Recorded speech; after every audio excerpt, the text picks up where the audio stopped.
Akili nini mwanaume mpole nice guy mara nyingi huishia kwenye friend zone, huku yule anayetembea kwa madaha na kiburi bad boy akichukua ushindi kirahisi. Hii siyo bahati mbaya, ni sayansi ya maegeuzi iliyojificha kwenye kemia ya ubongo. Ukiangalia ndani ya mfumo na kibiolojia, kuna programu ya kale iliyojengeka kwa maelfu ya miaka inayoendesha mvuto wa kimapenzi. Kibiolojia, wanawake hasa wakati wa ovulation wameumbwa bila kujua kutafuta viashiria vya vinasaba bora au good genes. Hapa ndipo bad boys wanaposhinda. Tabia zao za ubabe, kujiamini kupindukia na kuchukua hatari au risk taking ni viashiria vya nje vya viwango vya juu vya homoni ya testosterone.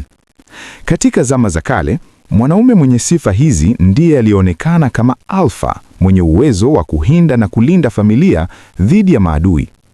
Wakati nice guy anatoa usalama na utulivu, ubongo wa primitive unatafsiri ule uthubutu wa bad boy kama nguvu ya uhai inayohitajika kutengeneza watoto imara na wenye afya. Hivyo, wanapochagua bad boy, mara nyingi ni silika ya asili inashinda mantiki ya kisasa.